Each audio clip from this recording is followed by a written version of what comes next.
Mr. Speaker, I've heard a lot from my Republican colleagues who expressed pride in this accomplishment. I asked the question, if Republicans were so proud of this one big ugly bill, why did debate begin at 3:28 a.m. in the morning?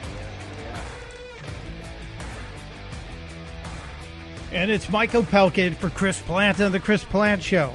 And I hope this thing is working.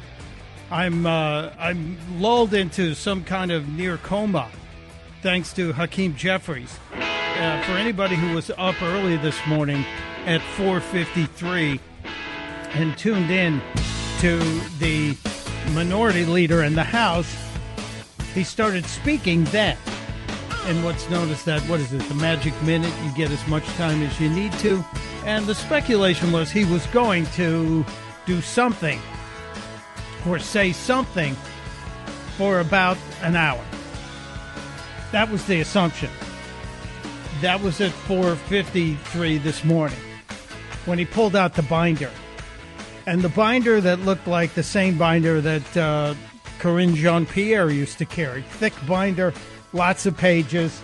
God knows what he was going to do. Crazy. And here we are. Jeffries is still talking. And as you heard, still referring to the one big beautiful bill as the big ugly bill, because that's all they got. That is all they have. And it really is kind of terrible, kind of crazy, kind of kooky. So it's anyone's guess when the vote's going to happen today. I think Cory Booker is standing in the back of the House gallery giving Jeffries the wrap-up sign because he doesn't want anybody to challenge his speaking prowess, his record he set a while back. But I don't think we're in any danger of that. The only thing we're in danger of is people in the Democrat caucus behind him being bored to death. We saw a few people fall asleep, which is kind of weird, isn't it? Yeah, they fell asleep right in front of us, right in front of God and everybody, and they were replacing them. So I believe this is just delaying the inevitable. You know, this is kind of like a kid who is trying to walk real slowly to school on the day that the test is expected to happen and the day that the paper was due. Because by all accounts, and trust me, there have been many accounts and counts taken, it appears that the Republicans have the votes and this bill will pass and then it will be signed no matter what these guys do.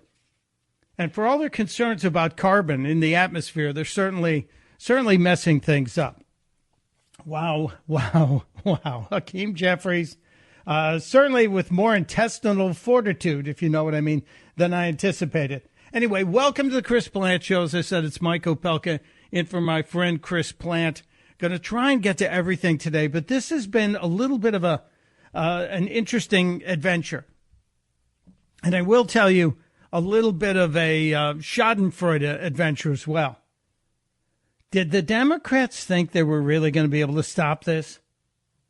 Really? Did they? Do they think this belly aching is going to give them a center, a focus, a cause? I don't think so. They have been rudderless for some time now. And it's because they surrendered leadership to people like Jeffries. Now, one of the most interesting things about Jeffries that I find is that even though he's been speaking for 4 hours now, or is it 3 hours? 5 o'clock to 9 o'clock, basically, East Coast time. He's been speaking for just over 5 hours. And one of the most interesting things to me is it really could have been about an hour and a half if we were to look at what he actually says. And had we removed the extraneous pauses, his speech patterns are so bizarre. He has this weird pause. It's almost William Shatner-like. Am I the only one who sees this or hears this? Hakeem Jeffries earlier this morning talking about blocking the one big beautiful bill. Incredible to me that this Congress is on the verge of ripping food out of the mouths of children veterans, and seniors as a result of this one big ugly bill in order to reward billionaires with massive tax breaks. Oh, I thought he was going to say yachts. This guy could be done already. He could have given this speech 3 or 4 times, but he hasn't because of all the pauses. It's crazy. It is absolutely crazy. But here we are. So the fear porn has been dealt at a furious pace this morning. We're talking about thousands of people dying. There are so many examples that we could give. Now, he appears to be leafing back through his binder. Going back through, is he looking for important stories that he forgot? He was reading letters from people claiming that their world was going to be torn upside down and inside out. You know, that scene from Ghostbusters, dogs and cats living together, total mass hysteria. That's where we are today. This is why I believe that the Oscars don't let the losers get up and speak. Because if the other nominees got up and spoke at the Academy Awards, guess what? They'd still be speaking, and they wouldn't be able to stop anything. It's absolutely crazy time. I think we need to see if there's a list, and we'll check on this during the break, and maybe some of you kept track of it if you were up watching since 4:53 this morning, East Coast time, of how many Democrats fell asleep behind Hakeem Jeffries. They've been replacing them. When they fall asleep, they have to go in and shake them and move them and get them out of there. And Jeffries has been consuming cups of some kind of liquid. We don't know what liquid it is. But based on the number, I think there's at least 3 cups of liquid that I have witnessed him personally consuming. I believe there may be a need for him to take a break. So that's possibly going to happen very soon. But we are, as I've said, monitoring all of it as much as we can and trying to make sure that we give you as much coverage. It's a historic day. This looks like it is going to be the day that the president's one big, beautiful bill passes ahead of schedule. And it's kind of a day in history as well that makes sense, since this was the day in 1775 General George Washington took command of the Continental Army. This could be the day that the Republicans finally take full command of the government, with the one big, beautiful bill passing, the president scheduled to, and I don't think they put an official time schedule on this, scheduled to somehow hold a signing ceremony, but they don't want to jinx it, just in case there's some rogue that changes. Somebody does a John McCain in the last minute, puts the thumb down. We will see. The other stories that are out there was some funny stuff yesterday from the president, following up on the alligator Alcatraz. The president talked about some other detention centers around the country and what the names could be. My favorite, I think, was Shark Shawshank. I think that's a pretty good one. There may be some other ones. We'll share them with you. Also, there's a big news that the folks over at CNN, it's got to kill CNN, what's going on right now. The fact that so many Republicans are standing up and saying, we love Donald Trump. More numbers, greater numbers than were experienced in the Reagan administration. Absolutely stunning stuff. There's news that 60 Minutes is paying a lot of money after they tried to rig the election by engineering a different kind of Kamala Harris by cutting up the interview with her and putting together something that really didn't even exist. We'll share that with you as well. That's a lot of fun. I love seeing that. And just amazing that it cost them at least $16 million at this point. And then CNN, not happy when you call a communist. We'll talk about that. Just when you thought James Carville was done, he has found yet another media outlet that will cotton to his craziness, and the craziness is there to be shared. And Arnold Schwarzenegger, is Schwarzenegger rebuilding himself? Is he now coming back to the conservative thinking? Yesterday, there was a sit-down with Arnold Schwarzenegger, and one of the podcasters, Theo Vaughn, who helped President Trump get across the finish line.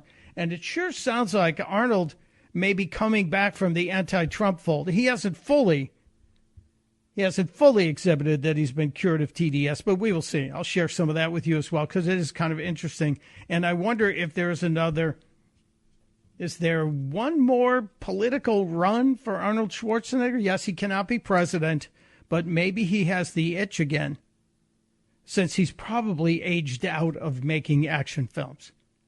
Hollywood is very, very cold that way. And they're also not forgiving of all the time that Arnold Schwarzenegger had when he was supporting Donald Trump. We'll have to talk about that. I want to try and get to some of your calls, having just a slight technical problem at this moment. I know many of you are reaching out at 888-630-9625, 888-630-9625. It's just something, there may be a ghost in the machine. Maybe the machine is tired from listening to Hakeem Jeffries. The one interesting thing that after 4 hours plus of Hakeem Jeffries speechifying, it appears that his karate chopping of the air has considerably waned. Maybe his arms are tired. Maybe he's not used to doing that. He's not up to playing at the Wimbledon level. And speaking of Wimbledon level, yes, I am a tennis freak. We'll get you an update from the courts of Wimbledon. As many Americans, I think there's still 8 Americans left in the big championship. We'll try and get an update there. One of them happens to have the last name Opelka, but that match isn't on, I don't think, until after this show is over. So we'll try and get to everything today. I can't make any promises. There's so much history happening in front of us. We want to make sure we cover each and every bit of it. And Jeffries still speaking. We'll try and watch it and get back to you. It's Mike Opelka in for Chris Plant on The Chris Plant Show. Chris here with a list of things that none of us should trust. The Washington Post, the New York Times, anything on CNN. Here's a list of things that I do trust. The Washington Times. Support real journalism for just $1 a week at washingtontimes.com/Chris. It is the Chris Plant Show. Mike Opelka sitting in for my friend Chris Plant on this July 3rd. Another historic day in this Donald Trump administration 2.0. This is absolutely amazing, is it not? I'm so honored to be here, so thrilled to be here. As I said, we're having just a little teeny tiny bit of a technical issue with the phones. Hopefully we'll be able to straighten it out. But many of you are checking in this morning and asking questions about what's next, what's happening next with the one big, beautiful bill. What will really happen with it? Dave asked that question in Silver Spring, Maryland. Dave, I'll try and answer, because I heard from Byron Donalds this morning, Congressman Byron Donalds from Florida, who was very confident that this was passing, that there was no chance that the bill was going to be voted down, despite the fact that at around 3 o'clock this morning, and yes, that's right, at 3 o'clock this morning, we were looking at the numbers, and the numbers were not there. The GOP did not have the bodies in the building that were going to vote for it. Some of them were driving. Some of them, like Nancy Mace, who apparently made a road trip in her pajamas, sort of a online video thing about this. I kind of intrigued by Nancy Mace, but, you know, she's making it about Nancy Mace in her PJs instead of about making it all about the one big, beautiful bill and the agenda to wrestle control back from the Democrats. See, that I think this is really about taking control back after the pandemic. During the pandemic, if we want to go back and look at it, the Democrats wrested what I believe was reasonable government and turned it into an oppressive government. And this is still part of the debate, part of the argument. And until we get this thing under control, like if we go back, do you remember how crazy things were in 2020? Walmart converted 160 of its parking lots into drive-in movie theaters because COVID basically shut down the movie industry. And people were freaking out because they had to stay at home and they couldn't go out and go to the movies. And Hollywood was freaking out too. And I don't think Hollywood or the movie industry has ever really fully recovered. So by getting control back, which started with the election of President Trump and then the holding of the House and the regaining control of the Senate, I think the GOP is starting to finally claw back some of the control of government, which is truly what's needed, because it was running off the rails with the Democrats in control. And, oh, by the way, the jobs numbers were out today. We have to talk about that because there was a ton of doom and gloom yesterday being thrown at us. We were told, again, everything is on fire. It's chaos. Nothing is working. You guys are destroying everything. And yet we had big news yesterday, this morning as well, to back up the numbers. And the Democrats just don't want to admit it. But we will dive into all of that. So what happens is after Hakeem Jeffries finally runs out of pages in his binder, he either has a second binder that he's working on right now, or he's gone back and he's giving us recaps of the things that he skipped starting in the 5 o'clock hour Eastern this morning. So he may go for a while. He may go to lunch. Who knows? But it really is just a crazy exercise. This is almost as bad as yesterday's exercise where the Democrats all lined up to ask the exact same question. They stood in a long line to ask the exact same question and get the same answer, and it was all about a show. The whole thing was a show.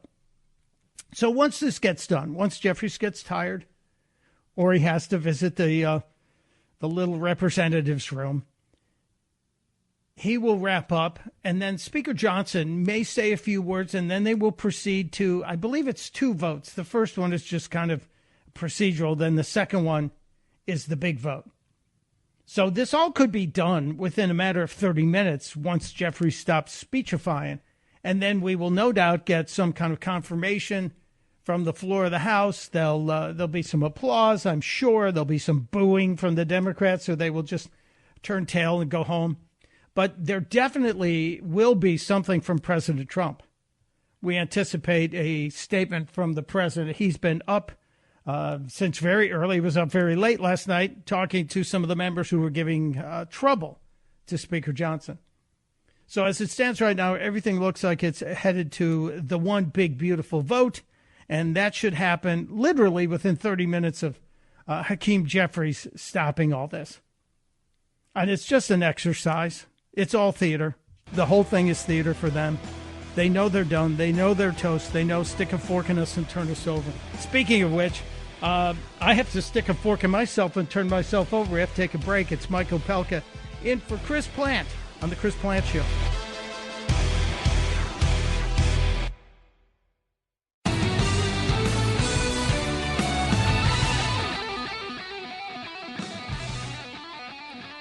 It is the Chris Plant Show. It's also Independence Day Eve. That's right. It's the day before our celebration of the 249th birthday of the United States of America.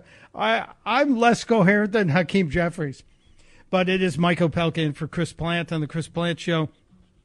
We are here watching history happen as it appears the House of Representatives is poised to pass the one big beautiful bill from Donald John Trump. The outrage on behalf of Democrats is palpable, and I am here for every bit of it. I love every little bit of outrage, every single bit of it, and I hope you are digging it too. It's one of those days that you get the schadenfreude moment. We had this happen. Let's remember, we had this happen in the past when we were not in control. And so now the Democrats are learning what it's like. The shoe is on the other fist, as it were. I know that's not the phrase. I'm just having a little bit of fun. But we're trying to have some fun with it. If Jeffries ever finishes with his panic porn, his fear porn, and the Democrats get tired of having their faces on TV, and the interesting thing is, the people that are behind Jeffries, they're all looking at their phones. They're all texting their friends. You can see when they get a funny text, they laugh, they smile. Otherwise, they're sitting there stone-faced or wishing they could go to the bathroom or get a cup of coffee or maybe get a bagel. It is a gigantic waste of time. Speaker Mike Johnson was in the traveling into the office this morning when the media caught up with him. It was kind of fun to see that happen. And Speaker Johnson, I think he's giving great clarity on what's going on. In case you missed the speaker this morning as he was coming in, he was asked about whether or not this was going to pass in time, whether it was going to be done in time for the July 4th deadline. I think it's coming up here. Hold on a second, Mr. Speaker. Where are you, Mr. Speaker? Here you go. And now that's not happening. So I'm going to have to pause that one and see why that isn't working as well. It's vexing me, isn't it? It is. But Speaker Johnson said he was asked if we're going to have one big, beautiful bill on the president's desk by July 3rd. He said, no, he's going to have it a day early, which indicates that the speaker quite confidently, and he's not a guy to be overconfident, seems to believe that everything is going to happen in due time, as it were. Everything is going to happen according to the plan that was set out. And I will tell you, I'm one of those people who a week ago and maybe even a couple days ago was concerned that this was not going to happen, that we weren't going to be able to bring this home, that the GOP did not have the unity it needed to get it done. And so that's one of those things that makes me a little bit nervous. So here we are. And we are on the precipice, on the cusp, if you will, of having this happen, which I think it makes me happy. Let's see if we got the speaker here. I think we may have his words here. If not, we're going to have to fix that too. We have an hour scheduled for debate, and depends on how long the Democrat leader's magic minute goes. But I suspect it won't drag on long. We'll be voting, I think, by early morning, and right when everybody's waking up to have their coffee, they'll have watch the step. They'll have a big happy surprise. Well, it looks like it's going to be a brunch surprise, not a big happy morning surprise. I wish it were a big happy early morning surprise. Then we'd be on to other things. Somebody wrote in and said it takes Jeffries longer to read the constituent letters that he's been reading, these sob stories he's been sharing, than it took to write the one big beautiful bill. Yeah, he's 4 House seats short of a majority, so it's not going to happen. You just need to give it up, sir. You need to give everybody a break. Surrender, Hakeem Jeffries. Surrender is the operative term du jour. The Democrats aren't going to do that. They're trying to make this as painful as possible. And I don't think this is helping them. You know, there is a discussion as to how badly the party is injured, how badly the Democrat Party is hurt by all the shenanigans of the past. Just think about the past year. From where a year ago, we were in the aftermath of the Biden debate and the horrible results of the first and only debate against Donald Trump, and how that ended that campaign effectively. It took them a few weeks to kind of work it out.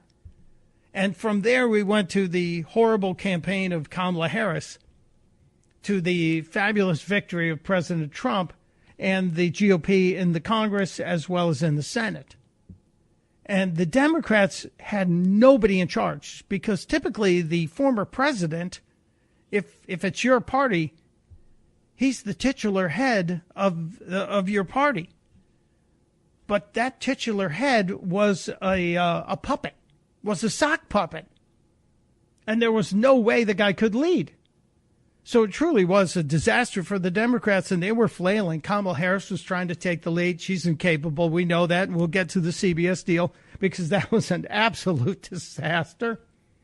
And then you saw President Trump come in and with great speed started applying his intentions of this administration. And they tried everything they could. The Democrats tried everything they could to stop the Trump agenda, especially with all the judge shopping and the circuit court and the district court rulings. And by the way, there was another one that attempted yesterday. We'll see what happens on that to stop the president from what he's trying to do to clean up the country and get things back on track. But the Supreme Court last Friday said, no, we're not doing this. You can't do this. Donald Trump is going to move forward. And so it looks like everything's going to go forward. I mentioned the U.S. economy. There was great concern yesterday about the economy. There were concerns that the layoffs that we'd been hearing about, I think Microsoft said they were going to lay off 9,000 people, or they did lay off 9,000 people yesterday. We saw all of that. And with that concern, you saw people saying, uh-oh, here it comes. Here it comes. The economy's going to tank. The jobs announcements. Well, even CNN yesterday had to clarify that the numbers of layoffs was nowhere near the problem that we've been told was going to happen. That was a load of Bravo Sierra.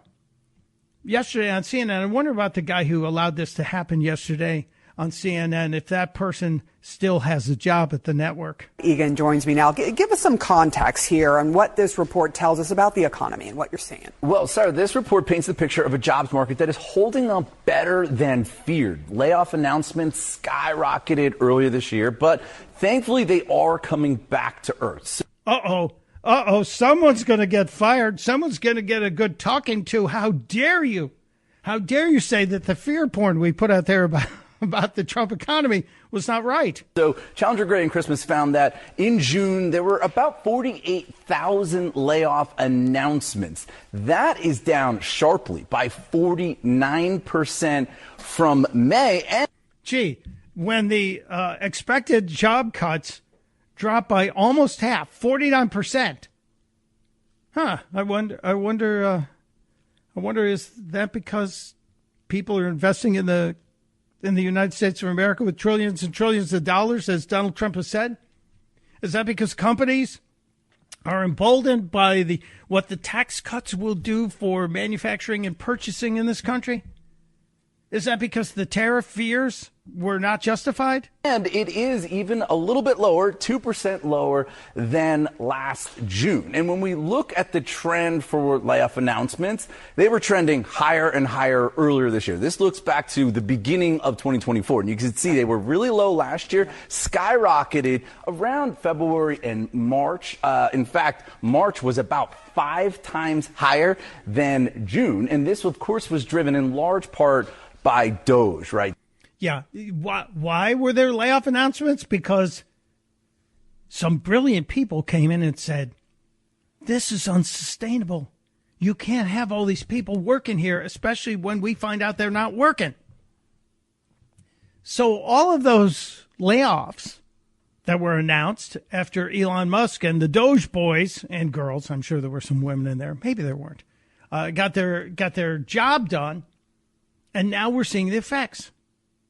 This is fantastic.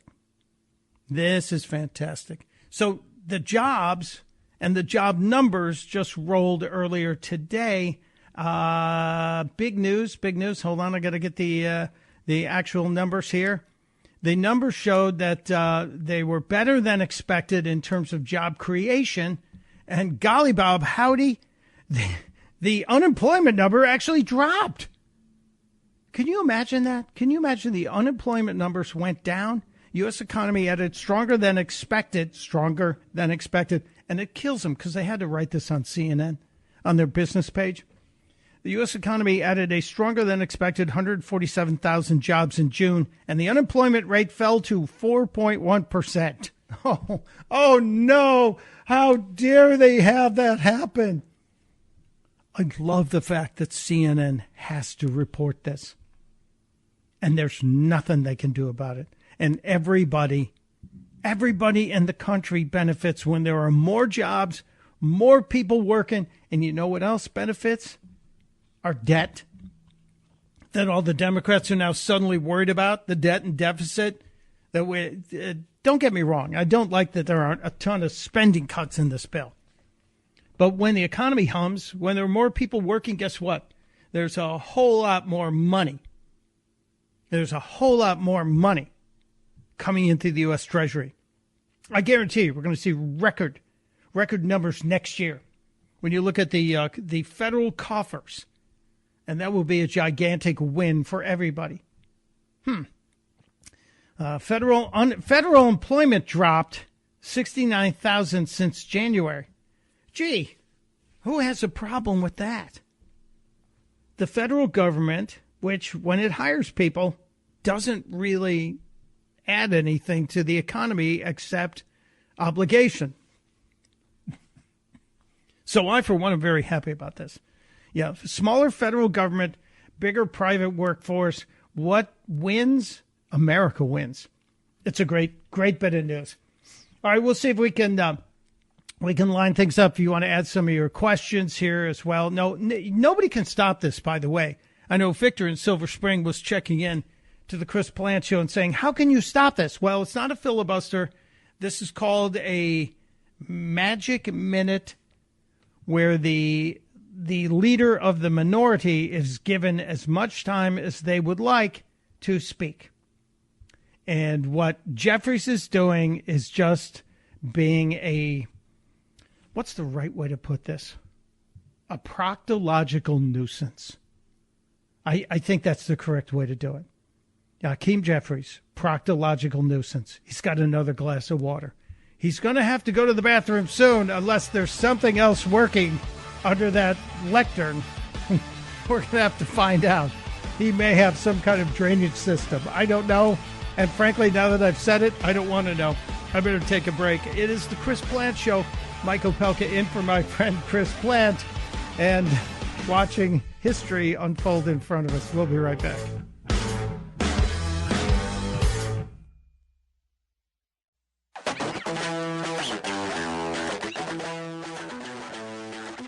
It is the Chris Plant Show. Welcome to pre-Independence Day show. It's Mike Opelka for my friend Chris Plant. It's good to be back. Thanks for welcoming me into your home, your life, your ears, your brain. We're monitoring D.C., where Hakeem Jeffries is determined, I think, to pass Cory Booker's record for speechifying. And just minutes ago during the break, I was talking with Michael Piercy about the woman in the blue dress who had been right behind Hakeem Jeffries for hours. I think she finally had to go. She left. I'm having too much fun watching this and keeping track of the Bobos behind him. This may go on for a while. The vote may not happen until after the show ends here, which is kind of interesting because I'm sure all of these Democrats want to get home to their Independence Day holiday. And then again, they hate the country so much they may not want to celebrate our independence. You know, we mark July 4th as the original No King's Day. And maybe that really bothers them. So we'll see what happens. But it could have been done by now. They all could have been clogging the line at the airport where they get to skip TSA pre-check and everything. They just walk right through. But no, they're up there trying to make a point, trying to make campaign films, and they're really doing nothing. And this isn't helping the Democrats, I don't think. Speaking of not helping the Democrats, and I hope we don't even think about helping them, the alligator Alcatraz is getting a lot of attention, and the Democrats don't like it one bit, not one little bit. Even some of them have decided to call it Alligator Auschwitz. God, they love the Nazis, don't they? Somebody named Rachel True posted on social media, everybody involved in Alligator Auschwitz is a modern-day Nazi. Really, are they? Are they getting the people off the streets that are here illegally, the criminals, and then sending them back home? That's a bad thing? Sorry. Sorry I'm not with you. I'm looking forward to all the other ones that open up. President Trump talked about it yesterday, talked about some other prisons that may be temporary holding facilities, if you will, that may be opening up around the country. And I thought, well, you know, Alcatraz is interesting. But it's really not Alcatraz. Alcatraz was a place where we sent citizens who broke the law. Now, a friend of mine named Tony said, it's really more like Gitmo, isn't it? like a gator gitmo. And that prompted a little bit of what I think is creativity, a little bit of entertaining music. Enjoy the opening to the Gator Gitmo show.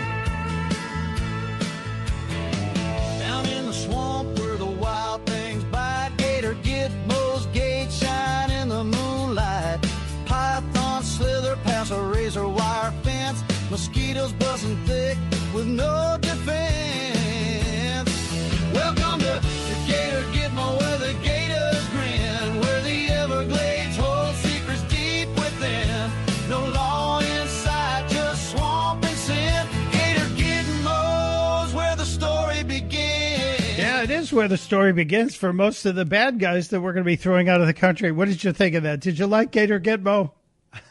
I have more for you. We have been experimenting with some other song production to see about what we're going to do. Maybe we'll debut the one from that's targeted for Disney, because Disney's going to cash in on this. Everybody's going to. There's already alligator Alcatraz merchandise that is selling everywhere online. If you've been talking about it with your phone near you, it's going to pop up on your social media. I absolutely guarantee you it is. But, I think Gator Gitmo is good. And President Trump, in fact, spoke about other facilities that will be opening in other parts of the country. And in doing so, he also speculated about what some of the names should be. And maybe you've got an idea for what some of the names should be for those other outlets. You could share with us. It's 888-630-9625 is the number. We're still having a little bit of technical difficulty, but you can give us your message and your thought, your name for one of the prisons. Like, the left is going to think, oh, well, if they open one in Dallas, we'll call it Dallas Dachau, because they're so obsessed with Nazis. These people are truly crazy. I'm not sure. Maybe we have Rattlesnake Rikers. Wouldn't that be good? We reopen Rikers Island and have rattlesnakes all on the first floor so they know not to leave. All right, first hour is wrapped up. It's Mike Opelka in for Chris Plant. We are looking forward to celebrating one big, beautiful bill if Hakeem Jeffries ever stops talking. This is the Chris Plant Show.